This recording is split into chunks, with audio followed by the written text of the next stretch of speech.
안녕하세요. 믿는 도끼에 크게 발등찍혔던 40대 남자입니다. 저는 제 아내를 누구보다 믿고 사랑했어요. 하지만 그런 아내의 실체가 내가 알던 것과 전혀 달랐음을 알게 된 순간 정말 엄청난 배신감이 들더라고요. 그렇게 결국 저와 갈라서게 됐던 아내를 저는 아주 우연한 곳에서 재회하게 됐는데요. 그 일화가 하도 기가 막혔기에 이곳의 사연으로 제보해보게 됐습니다. 그럼 그 이야기를 시작해 볼게요. 저는 회사를 다니며 열심히 모은 돈으로 나이 31인 회사를 퇴사한 후 프랜차이즈 치킨집을 차렸습니다. 그리고 나이 34엔 1살 어린 아내와 결혼했죠. 아내는 착하고 싹싹한 사람으로 결혼 후엔 직장을 그만두고 저와 함께 치킨집을 운영하기 시작했어요. 손님, 치킨 나왔습니다. 자주 와주셔서 감사한 마음으로 맥주 500한 잔을 서비스로 드리는 거예요. 앞으로도 자주 와주세요. 아내는 전반적으로 일을 굉장히 잘했습니다. 게다가 손님들을 응대하는 센스도 좋아 아내가 함께한 뒤론 단골 손님도 많이 늘었어요. 저도 평소에 친절하게 한다고 했건만 아내에 비하면 아내의 발끝에도 못 미쳤던 거죠. 말주변이 좋았던 아내가 다른 직원들과의 분위기도 더 화기애애하게 조성해주어 매장 분위기도 더욱 좋아졌습니다. 그러다 보니 기존 직원들도 새로운 직원들도 대부분 자신의 가게처럼 일해주어 매장과 배달 손님은 더더욱 늘어갔어요. 아내와 결혼한 지 몇 년이 지나자 놀랍게도 저희 가게 매출은 결혼 전보다 2배가량이 늘어났더라고요. 그리고 가게 일을 떠나서 아내는 그냥 제 아내 자체로도 너무 고맙고 사랑스러운 사람이었죠. 늘 제게 힘을 주고 위로를 주던 아내에게 너무 고마워 저는 항상 집안의 요리를 담당하기도 했어요. 뭐든 꼼꼼하고 잘했던 아내가 유독 음식만은 잘 못했었거든요. 음, 너무 맛있어. 역시 오빠표 불고기가 최고라니까. 얼른 김치찌개도 먹어봐. 당신이 햄 넣은 김치찌개 먹고 싶다고 해서 햄도 듬뿍 넣었어. 이미 먹었지. 내 눈 안 보여? 너무 맛있어서 감동의 눈물까지 흘리고 있는 거. 난 진짜 복 받은 여자야. 여보, 맨날 맛있는 거 차려주고 날 이렇게 공주 대접해주는 당신을 만났잖아. 전 항상 아내를 위해 맛있는 음식을 차려줬습니다. 맛있게 먹어주는 아내를 보면 세상을 다 가진 기분이 들곤 했죠. 아내가 좋으면 처갓집 말뚝을 보고도 절을 한다고. 저는 지방에 있던 처가에서도 한 번씩 요리를 만들어 장인 장모님께 대접해드리기도 했어요. 자연스레 아내의 오빠던 형님과 형님의 아내인 처남댁도 제 요리를 몇 번 맛봤었는데 형님은 우리 정은이랑 부모님께 잘해줘서 정말 고마워 박서방 하고 말하시면서도 가끔은 웃으며 이런 너스레도 떠셨습니다. 박서방, 자네 내 동생이 그렇게 좋아? 그래도 살살해 살살. 자네가 정은이한테 너무 잘해주니까 우리 집사람이 자네 만나는 날엔 집에 돌아가서 그렇게 바가지 긁는단 말이야. 아, 너무 축혀 세워주지 마세요 형님. 집사람이 저희 부모님께 잘해주니까 저도 잘하는 거죠. 그럴 때마다 웃으며 대답했던 제 말처럼 아내는 저희와 같은 서울에 살던 저희 부모님께도 좋은 며느리가 되어줬어요. 부모님 댁에 갈 때마다 아내는 저희 부모님께 참 싹싹하고 다정하게 행동해줬죠. 워낙 말을 상냥하게 하던 사람이니 부모님도 또 경기도에 나가 살며 직장을 다니던 여동생도 아내를 많이 신뢰하고 좋아했습니다. 얘 경배야, 너 애미가 우리한테 한약 지어 보낸 거 아니? 저번에 나랑 네 아버지가 요즘 자주 책기가 있단 말을 했었잖아. 그걸 기억했는지 애미가 책기에 좋은 한약을 우리한테 지어 보냈다고 하더라고. 애가 어쩜 그렇게 세심하고 착하니? 아내는 가끔은 제가 생각지도 못한 부분까지 저희 부모님을 챙겨주기도 했어요. 그렇게 어디 하나 빠지는 것 없이 완벽했던 아내와 함께 전 2살 터울의 2딸도 낳으며 정말 행복하게 살아갔습니다. 그런데 결혼한 지 6년이 지난 어느 날부터 아내는 혼자 바빠지기 시작하더군요. 볼 일이 있다며 가게에 잘 머물지도 않고 아내는 자꾸 밖을 돌아다녔어요. 저는 그런 아내에게 장난스레 물었습니다. 당신 요새 가게에 잘 있지도 않고 어딜 그렇게 돌아다녀? 설마 바람이라도 났어? 물론 아내를 믿었지만 그냥 장난을 쳤던 거예요. 그런 제 말에 아내는 기가 차다는 듯 웃으며 대꾸했습니다. 뭐? 사람 이상하게 몰아가네 이 남자가. 사실 당신한테 미안해서 언제 말해야 하나 했는데 나 치킨집 일 그만두고 싶어. 그래서 새 직장 구하려고 회사 이것저것 이력서도 넣고 면접도 보러 다니고 있었어. 당신한테 진즉 말하려고 했는데 미안해서 도저히 입이 안 떨어지더라. 그래서 그동안 차마 말을 못했어. 미안해. 그리고 이어진 아내의 말에 저는 조금 놀랐습니다. 아내가 다시 회사를 다니고 싶어 했다는 걸 전혀 몰랐었거든요. 아내는 제가 서운해할 거라고 생각했는지 이젠 미안한 듯 절 보며 계속 말했어요. 사실 나 이 치킨집에서 일하는 거 슬슬 너무 힘들었어. 웃고는 있었지만 사실 술 진상 상대하는 것도 싫었고 남이 먹고 남은 뼈 치우는 것도 점점 하기 싫어지더라고. 그리고 안 그래도 나 오늘 한 회사에서 합격 통보 받았거든. 그래서 오늘은 정말 얘기해야 되겠다 싶었는데 당신이 먼저 말을 꺼내주네. 여보, 나 여기 그만두고 이제 따로 돈 벌러 다닐래. 대신 내가 돈 진짜 많이 벌어올게. 거기 연봉도 꽤 많이 주겠대. 어? 결혼 전 원래 회계 직종에서 근무했던 아내는 한 회사에 회계 쪽 일을 구했다고 말하더군요. 아쉽긴 했지만 왜 그걸 반대했겠습니까? 저는 아내가 그동안 싫은 걸 꾹 참고 일해줬다는 생각에 오히려 고맙고 많이 미안했어요. 저는 그런 아내에게 얼마든지 뜻대로 하라며 손을 꼭 잡아주었죠. 그렇게 아내는 치킨집을 그만두고 다른 회사에 출근하게 됐어요. 정말 채용 조건이 좋았던 건지 이후 아내는 벌이가 꽤 괜찮았습니다. 거봐 여보, 내가 앞으로 돈 잘 벌어올 거라고 했지? 오늘은 능력 좋은 아내가 한우 쏜다. 아내는 월급턱이라며 한우도 집에 사들고 오고 열심히 일한 자기 자신을 위한 선물이라며 생전 관심도 없던 명품백과 명품옷도 각각 한 번씩 사서 집에 오기도 했어요. 예전에 제가 아내에게 고마운 마음에 2번 명품백을 사다 줬을 땐 무슨 낭비냐며 제 등을 찰싹찰싹 치던 사람이 웬일인가 싶더라고요. 그래도 아내가 수시로 명품을 사들인 것도 아니니 전 그런 아내의 모습도 보기 좋았습니다. 그리고 아내가 새 회사를 다니기 시작한 지 몇 달쯤 뒤부터 이상하게 양가 부모님들의 씀씀이도 커지기 시작했어요. 한 번은 부모님 댁에 갔는데 어머니가 번쩍거리는 목걸이를 하고 계시더군요. 어머니, 못 보던 목걸이네요?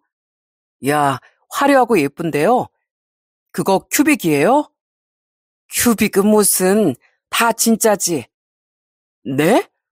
우와, 그럼 엄청 비쌌을 것 같은데 웬일로 그런 걸 사셨어요? 그냥 가지고 있던 돈으로 좀 샀어. 평생 식당 일하면서 아끼고만 살았는데 생각해보니까 좀 아쉽더라고. 나도 남들처럼 돈도 좀 써보고 좀 떵떵거리면서 살아도 볼 걸 하고 말이야. 그래서 이런 것도 좀 사보고 백화점 가서 100단위가 넘는 옷도 몇 벌 사봤다. 저는 그런 어머니 말씀에 좀 놀랐습니다. 그런 어머니뿐 아니라 아버지도 절 놀라게 한 거 마찬가지셨어요. 또 어느 날 부모님 댁에 가보니 아버진 생전 처음 보는 명품 시계를 차고 계시더라고요. 그리고 제가 묻기도 전에 먼저 자랑하셨죠. 이게 그 유명한 명품 브랜드 시계다 경배야. 나도 네 엄마처럼 더 늦기 전에 날 위해 선물 좀 해줘야겠다 싶어서 큰맘 먹고 사봤어. 어때? 멋있냐? 네, 멋지세요, 아버지. 근데 원래는 10만 원만 넘어가도 뭐든 혀를 내두르시던 분이 웬일이시래요? 2분 식당도 작년에 접으셨잖아요. 다 그런 게 있다. 이후 아버진 어머니처럼 백화점에서 옷도 몇 벌 사시고 저희 애들을 볼 때마다 용돈도 전부 다 큰 액수로 턱턱 주셨습니다. 자, 우리 손녀들, 이 할애비가 주는 용돈이다. 아버지, 아직 어린애들 용돈을 무슨 10만 원씩이나 주세요. 그냥 10,000원씩이면 되죠. 근데 두 분, 요새 노후 자금으로 이렇게 계속 돈 쓰고 그러시는 거예요? 아니면 대체 두 분이 돈이 어디서 나서 계속 이렇게 돈을 턱턱 쓰세요? 저는 너무 생소한 두 분의 모습에 궁금해서 여쭤봤습니다. 힘들다며 오래 해오신 식당도 적고 이젠 노후 자금과 연금밖에 없으실 텐데 좀 이상해서요. 그런 제 말에 부모님은 그저 호호 껄껄 웃으며 말씀하셨죠. 다 그런 게 있다니까. 없는데 무리하는 거 아니니까 넌 걱정할 필요 없어. 이게 다 애미 덕분이야. 네? 집사람 덕분이요? 저는 이건 또 무슨 말인가 싶어 부모님과 아내를 번갈아 봤어요. 하지만 아내는 정말 아무것도 모른다는 표정으로 어깨를 으쓱거렸고 어머니가 호호 웃으며 아버지의 말을 이어받으셨죠. 여보, 그렇게 말하면 애들이 어리둥절해 하잖아요. 돈을 에이미 덕분에 벌었다는 게 아니라 에이미가 집에 들어온 후론 집안 모든 일이 술술 풀리고 있잖니. 네 치킨집 매출도 많이 올랐고 그런 에이미 기운 덕분인지 우리 상황도 잘 풀려가는 것 같단 뜻이야. 그치 여보? 아 그럼. 내가 말을 좀 이상하게 했구먼. 에이미야, 넌 우리 집안 복덩이니까 우리 집에 오면 주방에 들어갈 생각도 말고 편하게 먹고 쉬다만 가거라. 알았지? 음식이든 설거지든 다 나랑 네 시애미가 아마. 정 일이 많으면 평배랑 네 시누이가 돕겠지 뭐. 그러면서 부모님은 아내에게 전보다 훨씬 잘해주기도 하셨는데 뭐가 뭔지 좀 어리둥절하더라고요. 하지만 제가 아내와 결혼하며 일이 잘 풀린 것도 사실이고 아내가 저희 부모님께 많이 잘했던 것도 사실인데다 두 분이 아내를 구박하는 것도 아니고 오히려 더 잘해주신 거니 그냥 그러려니 했습니다. 한편 앞서 말했듯 장인 장모님 또한 씀씀이가 커지신 건 마찬가지였어요. 장인 장모님은 갑자기 TV와 세탁기도 새 걸로 바꾸시고 소파 식탁도 엄청 고급져 보이는 걸로 바꾸셨더라고요. 소파 식탁이 각각 몇백만 원이 넘는다는 얘기를 듣고 정말 엄청 놀랐었습니다. 그렇다고 장인 장모님께 돈이 어디서 나셨냐고 저희 부모님께 했던 것처럼 여쭤보긴 어려웠기에 그냥 별말 안 드리고 지나갔었죠. 그렇게 아내가 새 회사를 나간 지 1년이 조금 넘었던 어느 날 저는 양가 부모님이 왜 그러셨던 건지에 대한 이유를 알게 됐어요. 어머니 아버지 연락도 없이 여긴 어쩐 일이세요? 그날 가게에 있던 전 깜짝 놀랐습니다. 부모님이 갑자기 혼비백산한 표정을 한 채 가게로 찾아오셨거든요. 경배야, 큰일 났다. 너 얼른 애미한테 전화 좀 해봐. 걔 우리 전화는 지금 받지도 않어. 네? 집사람이 전화를 안 받는다고요? 대체 무슨 일이세요, 어머니? 네? 무슨 일인데 그렇게 경황이 없어 보이세요? 대체 여기까지 무슨 일로 오신 거예요? 저기 아버지가 무슨 말씀 좀 해보세요. 부모님은 무슨 일인 건지 굉장히 불안하신 모습이었어요. 그 모습에 불길한 예감이 스멀스멀 밀려왔죠. 그리고 부모님이 아내를 애타게 찾던 이유를 알게 된 순간 저는 경악을 하고 말았습니다. 사실 우리가 애미 말을 듣고 노후자금 전부를 투자했었거든. 애미가 왜 새로 나가기 시작한 회사 있지? 애미가 그 회사에서 투자 관련된 일을 하는데 자기 통해서 우리가 돈을 투자하기만 하면 타다리 이자를 17%씩 준다고 했어. 이미 애미도 돈을 조금은 투자해서 타다리 이자를 받고 있다고 말도 해주더라고. 애민 그렇게 이자도 받으면서 투자자를 새로 소개시켜주면 투자금 중 몇 프로를 수수료로 받을 수도 있었던 모양이야. 네? 집사람 회사가 투자 관련된 일을 했다고요? 분명 회계 관련된 일이라고 했는데 그래서요? 그래서 애밀 믿고 투자를 했던 건데 한 6달은 이자가 꾸준히 들어오더니 그 다음 달엔 돈이 안 들어오더라. 애미가 자금 문제가 생겨서 그러니까 조금만 기다려달라고 해서 우선은 그냥 기다렸거든. 근데 이번 달에도 이자가 또 안 들어온 거야. 근데 애미는 어제부터 우리 전화도 안 받고 불안해서 주위에 물어보니까 그거 금융 다단계 아니냐고 그러는 사람이 있더라고. 네 아버지 말이 맞아, 경배야. 그 얘기를 듣고 우리 진짜 까무러칠 뻔했어. 그래서 너무 불안해져서 우리 방금 애미 회사라는 곳까지 찾아갔었거든. 근데 거기 지금 난리도 아니더라. 우리처럼 똑같이 당했다는 사람들 수십 명이 몰려와선 대표 나오라고 아우성치고 난리가 났더라고. 진짜 애미가 우리한테 다단계 같은 걸 권유한 거지, 이거?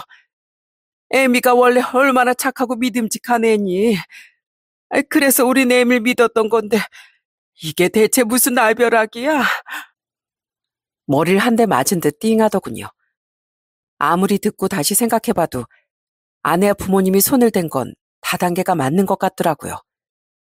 그제야 전 두 분이 갑자기 어디서 돈이 그렇게 나셨는지 깨닫게 됐습니다. 노후자금 전부를 아내를 통해 투자한 부모님은 17%라는 큰 이자를 받으며 큰 수입이 생기셨던 거예요. 저는 이 상황이 믿기지 않은 와중에 답답해서 두 분을 채근했어요. 왜 진즉 저한테 말을 안 하셨어요? 대체 무슨 생각으로 집사람도 두 분도 저한테 비밀로 했던 거예요? 애미가 우리한테 신신당부를 했어. 넌 고지식해서 이런 방식은 무조건 반대할 게 뻔하다고. 근데 너무 좋은 기회라 우리한테도 알려주는 거라면서 대신 너한텐 절대 말하면 안 된다고 나랑 네 엄마한테 엄청 주의를 줬어. 그래서 너한테 말을 안 했던 건데 애밀 믿은 게 이 사달이 날 줄 누가 알았겠니? 얼른 애미한테 네가 전화 좀 해봐라. 어? 그리고 얼른 너희 돈은 안전한가 확인도 해봐. 아내는 순박했던 저희 부모님께 고지식한 제 성격을 이유로 들며 모든 일을 비밀에 붙인 거더군요. 부모님은 울먹이기까지 하며 얼른 아내에게 전화 좀 해보라고 계속 말하셨어요.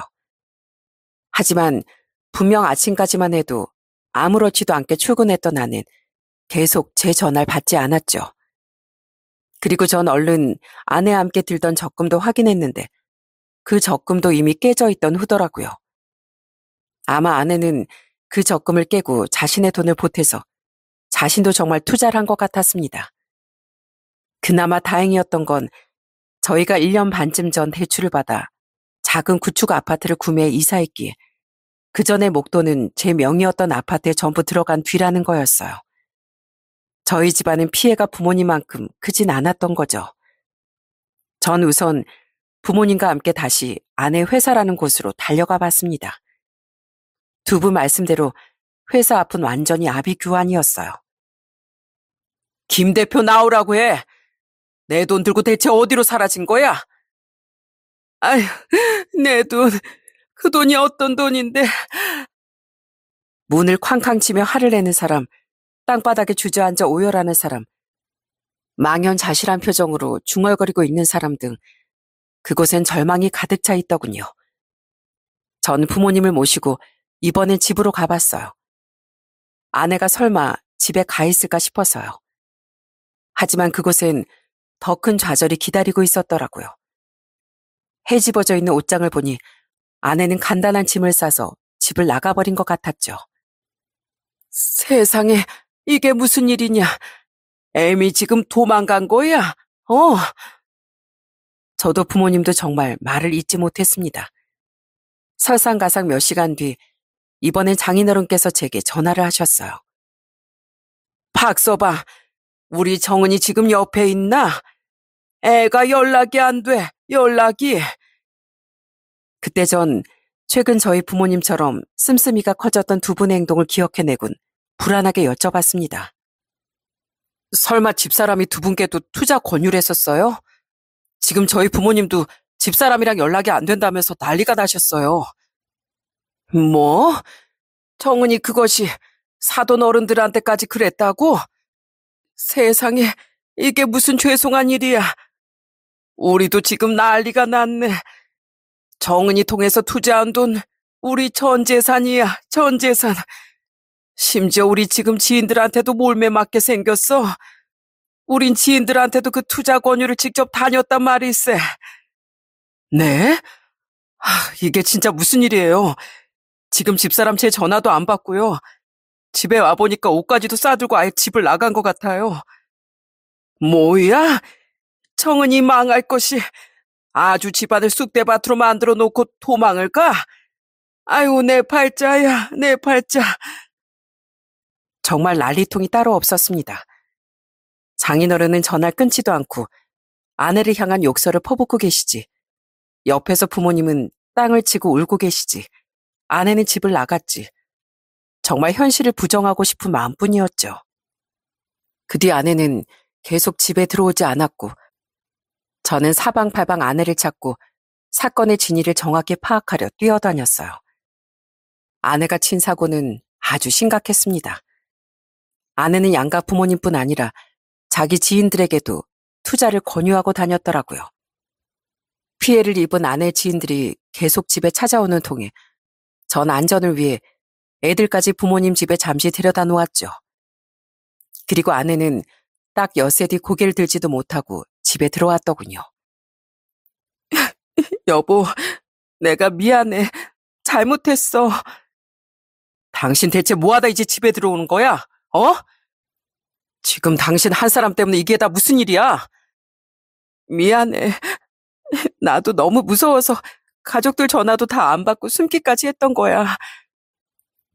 우리 적금 멋대로 깬 것도 당신한테 너무 미안하고 무서워서 집까지 나간 거라고. 이게 숨는다고 해결될 일이야? 그래서 이렇게 용기 내서 다시 집에 왔잖아. 여보, 나도 피해자야. 믿어줘. 돈 욕심이 나서 사람들한테 계속 투자 권유하고 다니긴 했지만 나도 내 돈 많이 날렸어. 나도 속은 거라니까. 나도 아는 언니한테 소개받고 거기 들어갔던 거야. 이게 사기인 줄 알았으면 우리 돈도 투자 안 했겠지. 근데 사람들한테 좋은 마음으로 투자 권유하고 다닌 걸로 나도 완전 궁지에 몰렸다고. 진짜 사기꾼은 대표랑 그 일당들인데. 아내는 눈물을 뚝뚝 흘리며 변명하듯 말했습니다.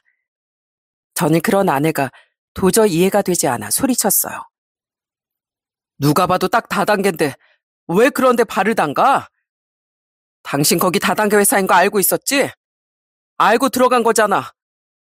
당신 전에 나한테 취업 준비하느라 바빴다, 면접 보느라 바빴다 했던 거 뭐야? 그것도 다 거짓말이었던 거야? 미안해. 사실 그땐 그 언니 따라서 사업 설명회 다니고 하느라 바빴던 거야. 근데 그 얘기들이 꽤 그럴싸해서 나도 그 회사에 아예 발 담그겠다고 결심한 거고. 다단계인 거 알긴 했는데 그냥 구조가 그럴 뿐인 거지 수입은 확실히 보장한다기에 난 그 말을 믿었던 거야. 그랬으니까 다른 사람들한테도 투자를 권유하고 다녔지. 가족들한테도. 애초에 나한테 그걸 숨기지 말았어야지. 왜 나한테 숨겨서 이런 큰 피해를 만들어내? 우린 그렇다 쳐도 당신 때문에 피해당한 양가 부모님들, 다른 지인들 피해는 다 어떻게 할 거야? 당신은 워낙 고지식해서 다단계 같은 거 말만 들어도 펄쩍 뛸 거 뻔했잖아. 그래서 숨긴 거지. 그래도 내가 미안해, 여보. 정말 잘못했어. 아내는 자신도 피해자라며 잘못을 비는 와중에도 끝까지 억울함을 주장하더군요. 이후 아내가 집에 돌아온 걸 안 양가 부모님도 모두 집에 찾아와 난리가 났습니다. 애미야, 이거 사. 우리 돈 어쩔 거냐? 어? 그 대표랑 추동자라는 인간들 벌써 해외로 튀었다던데 우리 돈은 어떡할 거야? 네가 무조건 원금 보장된다면서? 정은이 너 어떻게 부모 전 재산 이렇게 없애버릴 수가 있냐? 어? 우리 돈 내놔라, 내놔. 네 엄만 지금 완전히 몸져 누워있어. 그런데 아내는 처음엔 죄송하다고 사과하더니 나중엔 뻔뻔하게 오히려 화를 냈습니다. 진짜 나도 피해자라고 몇 번을 말해요. 나도 돈 없다고요. 모른다고. 원금 보장도 나도 되는 줄 알았죠. 그리고 나도 피해자라는데 가족끼리 좀 감싸줄 수도 있는 거 아니에요? 왜 다들 나한테만 난리예요? 내가 뭐 일부러 그랬어요? 그런 아내 반응에 부모님은 입을 떡 벌리다 더욱 오열을 하셨고 장인어른은 아내의 뺨까지 후려치시더군요. 내가 너무 오냐오냐 키웠더니 아주 금수로 자랐구나 네가.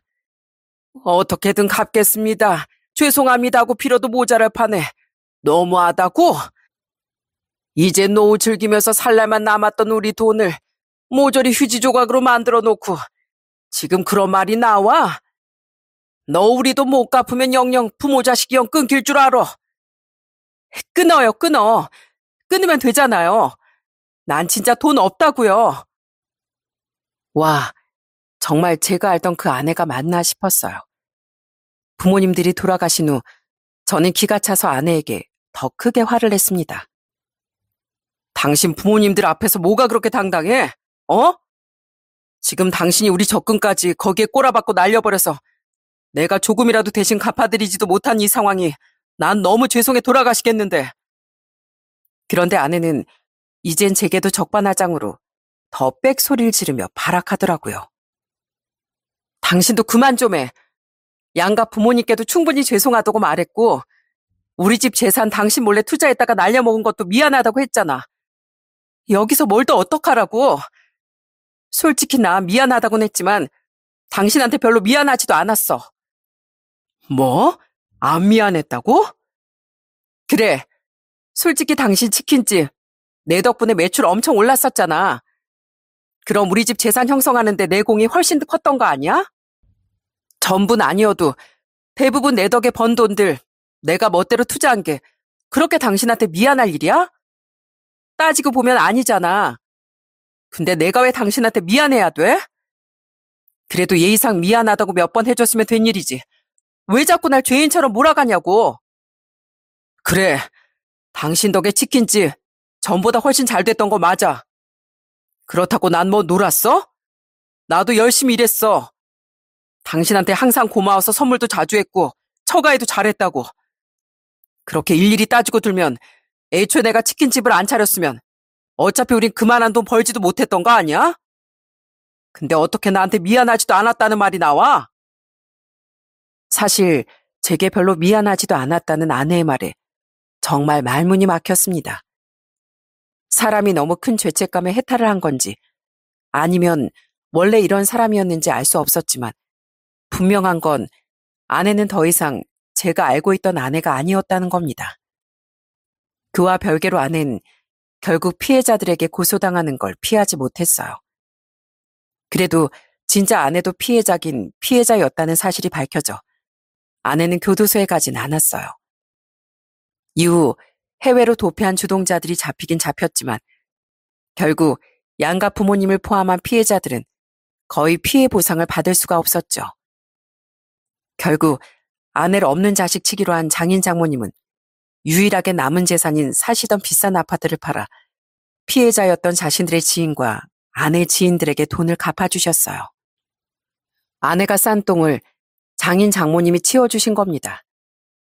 그렇게 장인 장모님은 형님의 집으로 들어가셨고 제게만 연락해 미안하다는 말을 다시 한번 남기셨죠.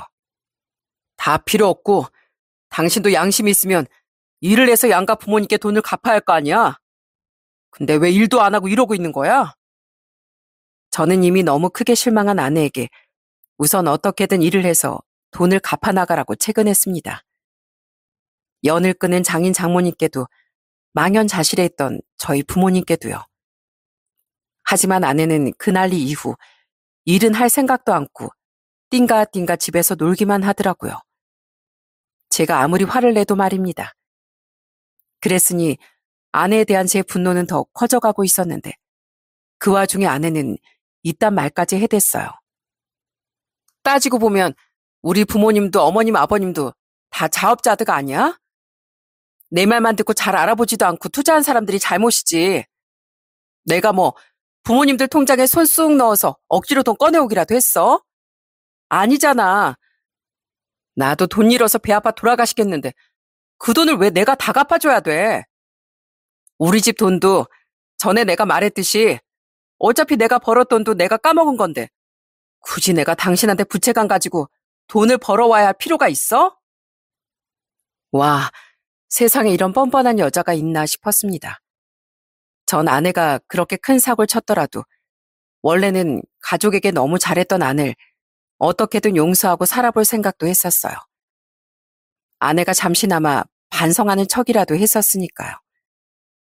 하지만 계속해서 드러나던 아내의 실체를 보니 도저히 용서가 되지도 않고 이런 여자와 더 살아갈 자신도 사라지더라고요.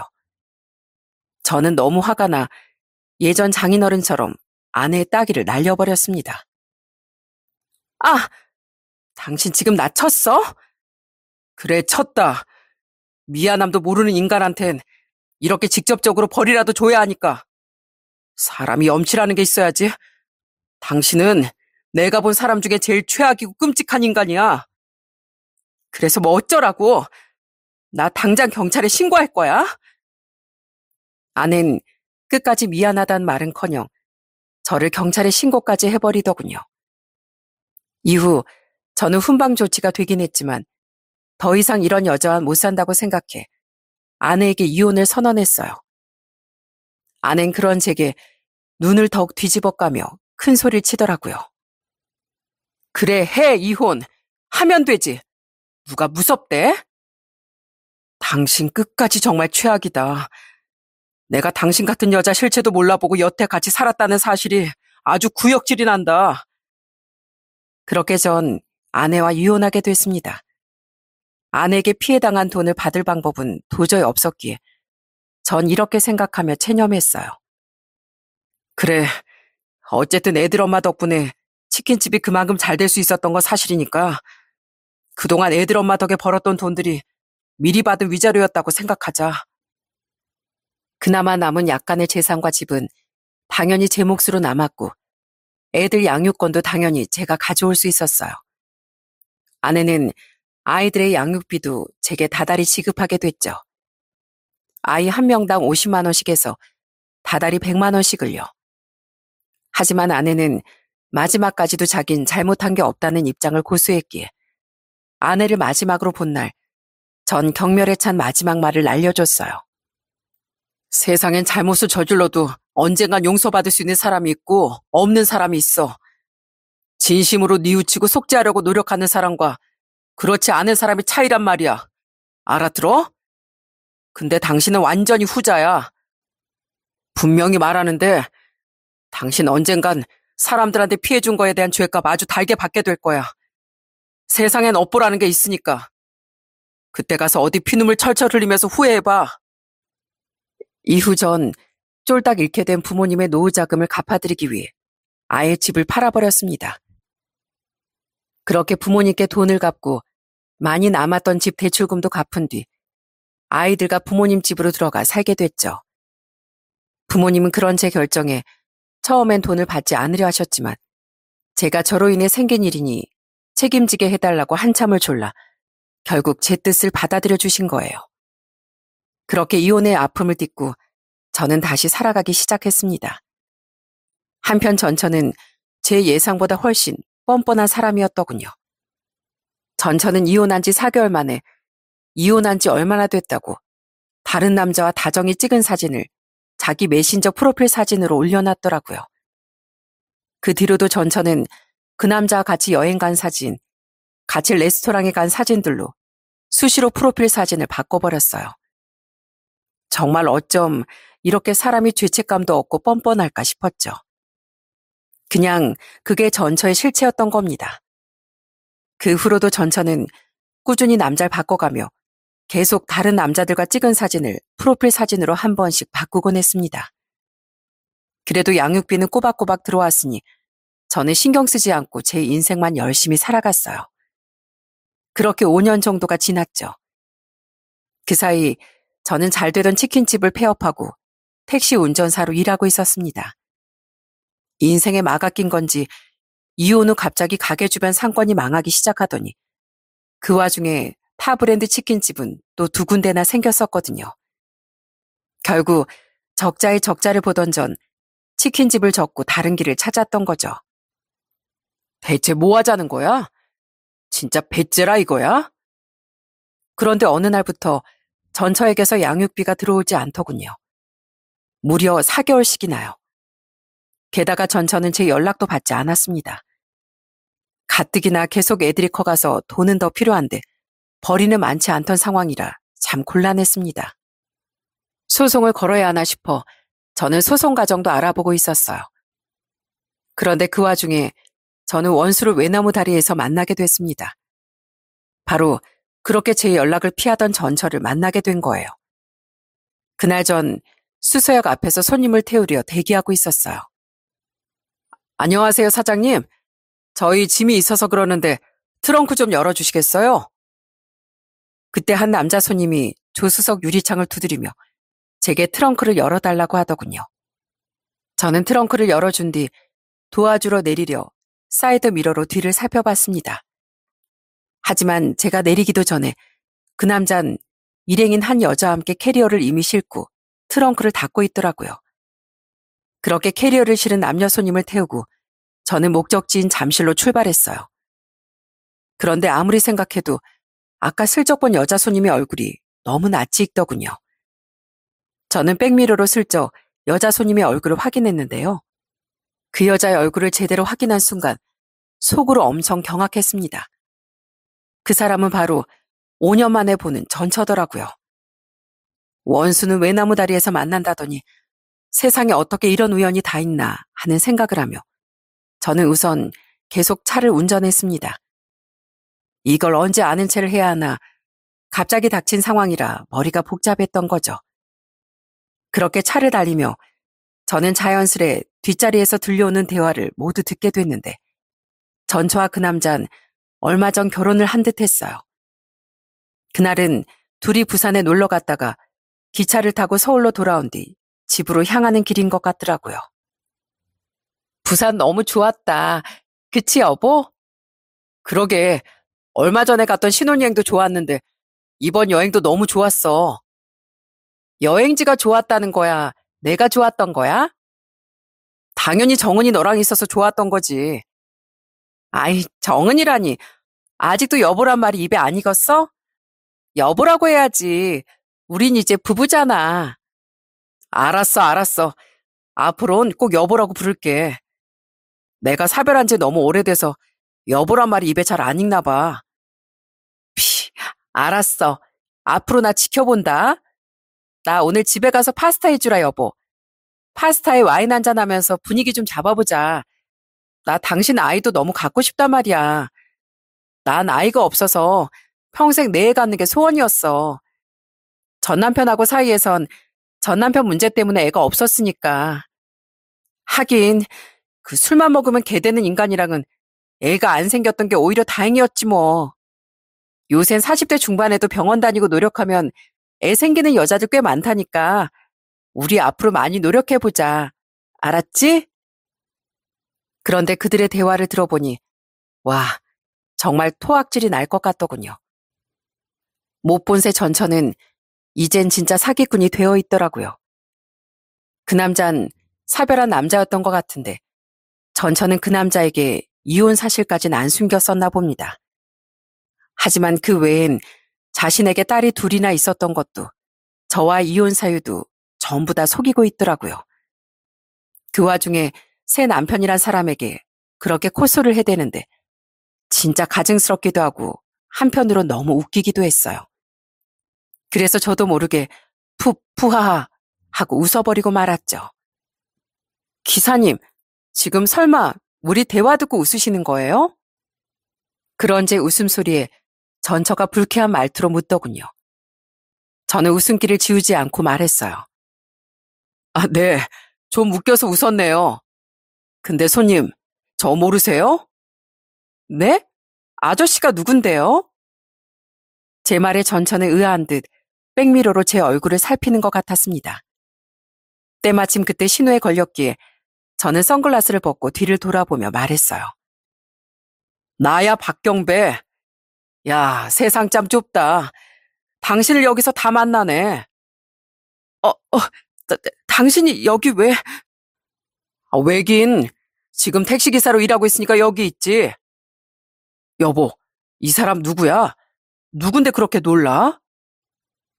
전처는 그런 절 알아보고 기겁을 했습니다. 그 상황이 의아한 듯 전처의 새 남편이 전처에게 저에 대해 물었는데 전처 대신 제가 대답했어요. 저 이 여자랑 5년 전에 이혼한 전 남편입니다. 참고로 말씀드리는데 저는 워낙 알코올 쓰레기라 술은 거의 입에도 못 대는 사람이에요. 그런 제가 술만 먹으면 개가 된다니 정말 엄청난 오명이네요. 네? 전 남편이요? 여보, 아니야. 이 사람 정신 나간 사람인가 봐. 이 사람 말 듣지 마. 나 모르는 사람이야. 전처는 그런 제 말에 놀랐는지 자기 새 남편의 길을 틀어막으려 들더군요. 하지만 전처의 새 남편은 그런 전처의 팔을 뿌리치며 계속 저를 쳐다봤어요. 저는 그런 전처의 새 남편에게 다시 운전을 하며 전처의 거짓말을 까발리기 시작했습니다. 절 모른다는 사람이 왜 저를 보고 저렇게 놀랐겠어요? 그리고 앞에서 들어보니까 저 여자 말 순 거짓말이던데 어쩌다 저런 여자랑 재혼을 하셨대요? 근데 이정은 당신 그새 남자가 언제 바뀌었어? 한 1년 전쯤 프로필 사진 봤을 때만 해도 딴 남자랑 찍은 사진 올리지 않았나? 내가 무슨 남자가 있었다고 그래? 아주 애를 쓴다, 애를 써. 당신 딸들 양육비 보내지도 않고 내 연락도 전부 무시하더니 당신은 재혼도 하고 여행도 다녀오고 아주 잘 살고 있었나 봐. 거기 사장님, 그쪽 완전 똥 밟은 겁니다. 내가 문제는 무슨 저 여자 저랑 결혼하면서 딸도 둘 낳았었고요. 지금 우리 딸들은 제가 키우고 있어요. 근데 저 여자가 몇 달째 양육비를 안 보내고 전화도 안 받아서 안 그래도 소송을 걸어야 하나 고민하던 참이었는데 마침 여기서 딱 마주쳤지 뭡니까? 당신 입 닫아. 제발 닫으라고. 내 말이 뭐 틀린 거 있어? 근데 당신 이젠 진짜 작성하고 사기꾼이 됐나 보네. 저기요. 이 여자가 왜 이혼당했는지 아세요? 술 문제는 개뿔. 이 여자 불법 다단계 양가 부모님한테까지 권유해서 크게 피해주곤 그게 왜 자기 잘못이냐고 나몰라라 하다가 저한테 이혼당한 거예요.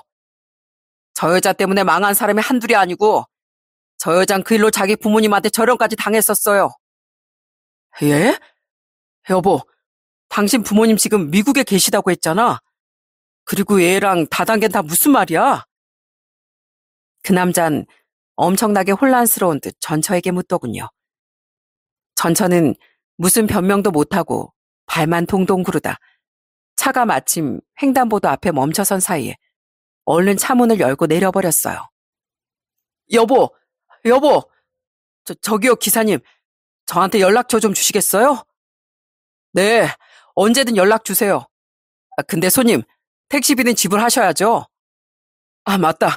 네네, 여기 카드요. 그 남잔 전처를 따라 다급히 내리며 택시비를 계산하고 제 연락처도 받아갔습니다.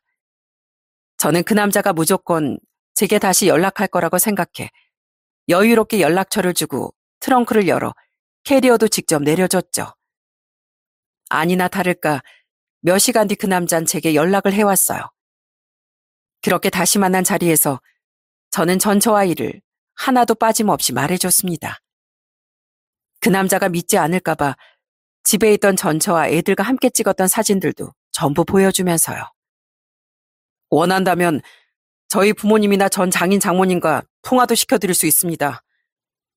저 지금 그 여자한테 원한이 남아서도 있지만 진심으로 그쪽 인생 망치지 않게 도와주려는 거예요. 모든 진실을 알게 된 그 남잔 얼굴을 두 손으로 쓸어내리며 깊게 탄식했어요.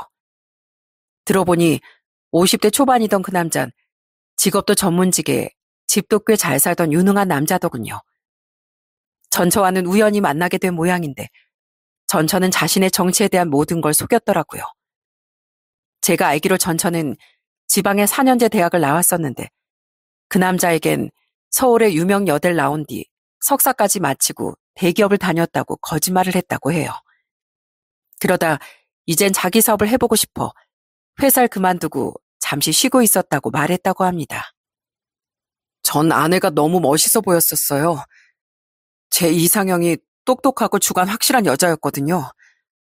근데 아내의 모든 게 다 거짓말이었다니 진짜 날벼락이라도 맞은 기분이네요. 다행인 건 아직 혼인신고는 안 했다는 거예요. 저는 괴로운 표정을 짓고 있던 그 불쌍한 남자에게 차마 더 해줄 말이 없어 이렇게 말해줬어요.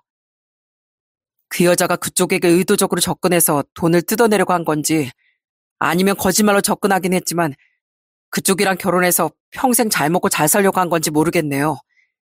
아무튼 분명한 건 그 여잔 사기 결혼을 했다는 거예요. 똑똑한 분이니 이후엔 알아서 잘 정리하시리라 믿습니다. 네, 당연히 당장 정리해야죠. 위자료 소송도 걸 수 있으면 걸고요. 아까 택시에서 선생님을 만난 게 신이 절 불쌍하게 여겨서 내려준 동아줄이었나 봅니다. 정말 감사합니다, 선생님. 정말 감사합니다. 제게 감사 인사를 전한 그 남자는 큰 충격에 비틀거리기까지 하며 저보다 먼저 카페를 나가더군요. 그 뒷모습을 보며 생판 남인 사이지만 참 안타깝다고 생각했죠. 그로부터 며칠 뒤 드디어 전처에게서 전화가 걸려왔습니다. 전처는 제가 전화를 받자마자 소리를 빽 질렀어요. 당신 내 인생 어떻게 책임질 거야? 왜 하필 그 택시에 당신이 있어가지고 나 그 집에서 쫓겨나고 소송까지 걸리게 생겼잖아. 나 새남편 여동생이랑 부모한테 머리채까지 잡혔었다고. 인생 대역전할 마지막 기회였는데 이게 다 당신 때문이야. 당신 어쩜 그렇게 갈수록 사람이 쓰레기가 돼가? 사기쳐서 나 말고 다른 남자 인생까지 망치려고 하려고 했던 걸 뭐 자랑이라고 그렇게 떠드냐고? 그리고 그걸 왜 내가 책임지냐? 다 당신 자처해서 생긴 일이잖아. 지금 사람 약 올려? 내가 그 인간 꼬시려고 얼마나 공을 들였는데 내 인생 물어내. 나한테 그딴 거 따지려면 당신이 피해준 우리 부모님 돈부터 먼저 갚아. 내가 전에 그랬지? 이 인생은 언젠간 업보를 다 돌려받는 법이라고. 내가 보기엔 이건 시작에 불과하거든? 앞으로 당신은 하는 일마다 하늘이 이번처럼 죄다 해박 놓고 결국 쫄딱 망하게 될 거야. 아이 몰라. 내 인생 다 꼬였어.